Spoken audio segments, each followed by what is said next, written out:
एक गांव था। उस गांव के लोग बहुत ही अमीर थे और एक अच्छी जिंदगी गुजार रहे थे। लेकिन एक दिन वहां अजीब बात होने लगी। रोज रात में खून की बारिश हो जाती। एक दिन शामू शहर किसी काम से जाता है।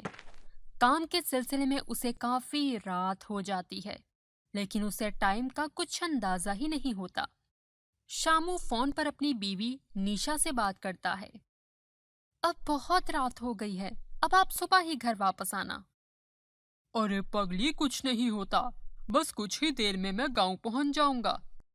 शामू निशा की एक नहीं सुनता और गांव चल पड़ता है। जैसे ही शामू गांव में पहुंचता है तो बहुत जोर से आसमान में बिजली चमकती है और खून की बारिश शुरू हो जाती है। अरे मर गया रे, ये कहाँ फंस गया मैं।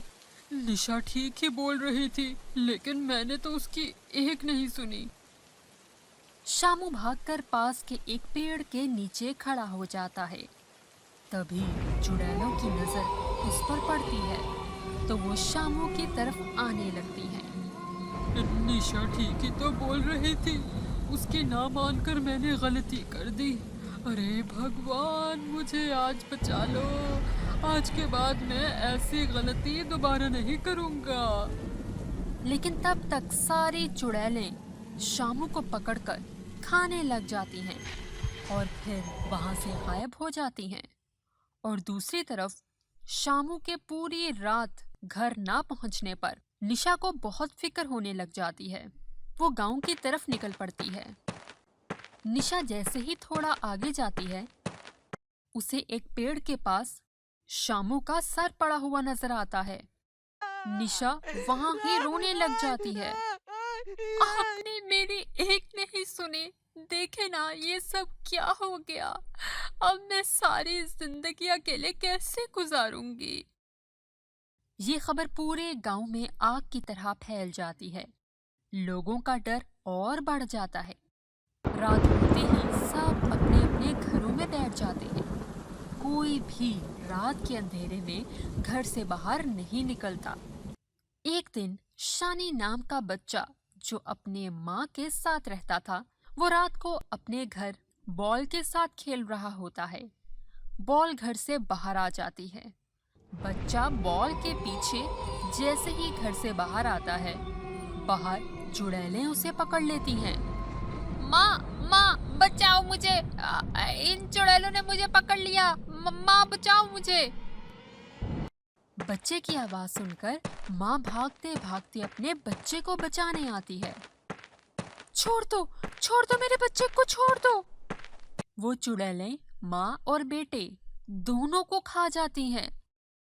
सुबह रामू अपने दोस्त दीनू को बोलता है, ये सब क्या हो रहा है? अगर कुछ वक्त और ऐसे होता रहा तो इस तरह तो पूरा गांव खाली हो जाएगा। हाँ, बिल्कुल ठीक बोल रहे हो भाई। देखो ना, चुड़ैलें कैसे खा गई हैं माँ बेटे को। लेकिन ऐसे अफसोस करने से कुछ नहीं होगा। हमें अपने गांव के लिए कुछ करना होगा। लेकिन शामू भाई, हम इंसान कर भी क्या सकते हैं?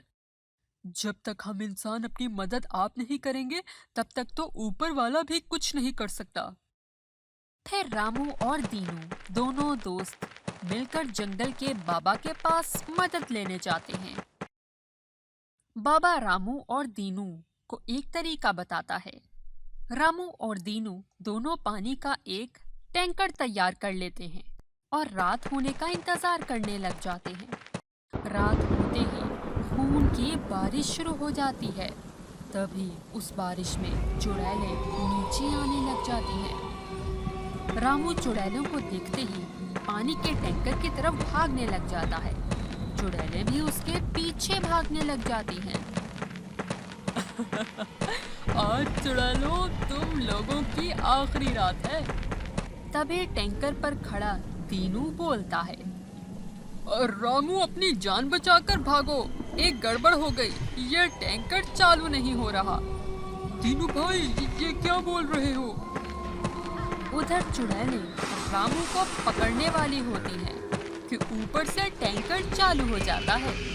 सारी चुड़ैलों पर पानी पड़ते ही आग में जलने लग जाती हैं। हमारे गांव वालों की जान ली ना तुम लोगों ने। अब आग में जलकर मरो तुम लोग भी।